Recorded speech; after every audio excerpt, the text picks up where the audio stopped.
Page d'histoire. Il était une fois Léon Kengo Wadondo, ou comment le jeune Mindelia Ntuka de Mandaka deviendra l'un des hommes les plus puissants de la RDC. Les Allemands attaquent le Congo. 1. L'histoire de Léon Kengo Wadondo commence avec la Première Guerre mondiale. De 1885 à 1908, notre pays le Congo, qui s'appelle alors l'État indépendant du Congo, est une propriété privée du roi des Belges Léopold II. Mais depuis le 18 octobre 1908, le Congo est devenu une colonie belge sous la dénomination de Congo belge. Tandis que ses voisins de l'Est, le Rwanda, le Burundi et le Tanganyika, l'actuelle Tanzanie, sont des colonies allemandes connues comme la Deutsche Ostafrika, qui veut dire l'Afrique orientale allemande. 2 ans après le déclenchement de la Première Guerre mondiale, on est en 1916, le général allemand Paul von Lettow-Vorbeck, commandant des forces coloniales de la DOA, décide d'attaquer le Congo belge, par la frontière rwandaise, pour récupérer les mines d'or de Kilomoto en Ituri. La force publique, l'armée coloniale congolaise, va réagir énergiquement contre cette agression en repoussant l'ennemi en dehors de nos frontières. 2. Le commandant en chef de cette force publique, le lieutenant-général Charles Tomber, décide de poursuivre les Allemands dans leur colonie avec un contingent de 15 000 soldats congolais. C'est ainsi que Kigali tombe aux mains des militaires congolais le 9 mai 1916. Le 6 juin 1916, Bujumbura, la capitale du Burundi, est libérée à son tour. Au mois de juillet 1916, le Rwanda et le Burundi sont complètement contrôlés par les militaires congolais de l'AFP. Les opérations vont se poursuivre en Tanzanie, où les militaires congolais vont battre les Allemands dans 3 grandes batailles, Mahange, Tabora et Dodoma. Pour remercier la Belgique pour sa contribution à la victoire contre l'Allemagne, grâce aux militaires congolais de l'AFP, la Société des Nations lui confie en 1923 la gestion du Rwanda-Urundi, territoire confisqué à l'Allemagne qui a perdu la guerre. En 1925, ces 2 territoires sont rattachés au Congo dont ils deviennent pratiquement la 7e province. Des militaires congolais ramènent des épouses rwandaises et burundaises.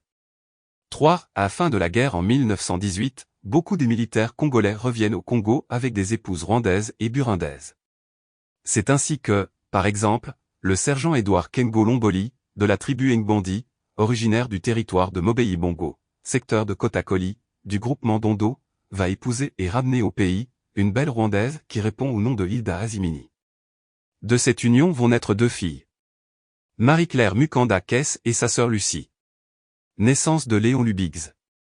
4. Marie-Claire Mukanda Kess, l'aînée du couple Édouard Kengo et Hilda Azimini, deviendra employée à l'hôpital général de Libange, dans l'actuelle province du Sud-Ubangi.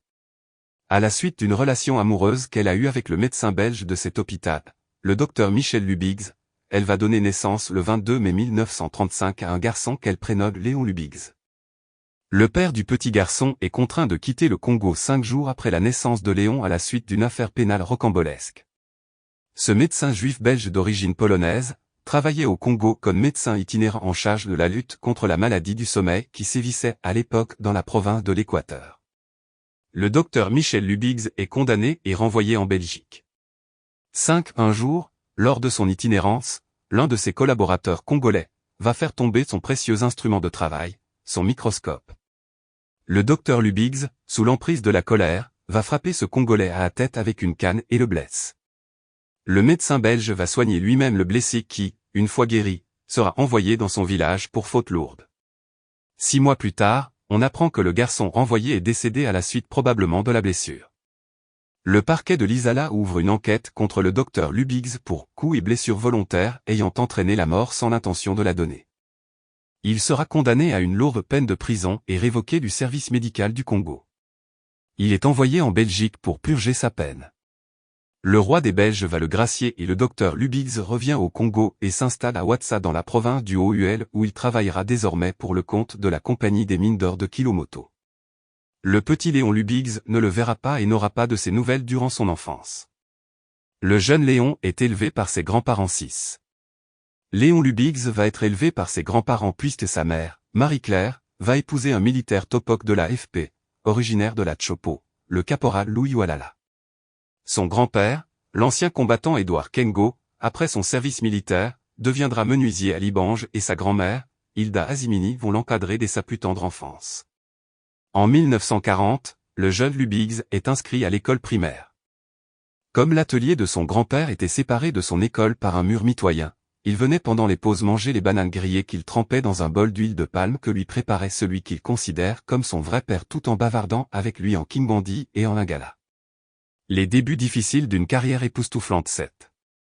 Comment ce petit mulâtre, abandonné par son père et élevé par ses grands-parents, comment ce garçon qui finira son école primaire à 17 ans, et qui, à cause de son intelligence et à sa grande détermination, va poursuivre ses études secondaires dans des conditions sociales difficiles à Mandaka, encadré par grand-mère. Comment, au groupe scolaire de Mandaka, tenu par la congrégation des frères des écoles chrétiennes, va-t-il faire la connaissance d'un jeune élève turbulent du nom de Joseph Désiré Mobutu? Comment, une fois arrivé en Belgique pour ses études universitaires, va-t-il se lancer à la recherche de son père, le docteur Michel Lubigz? Et surtout, comment Léon Lubigz va-t-il devenir le tout-puissant Léon Kengo Wadondo? Successivement, procureur général de la République, ambassadeur, 3 fois Premier ministre et président du Sénat. Nous tenterons de répondre à toutes ces questions dans les prochaines vidéos.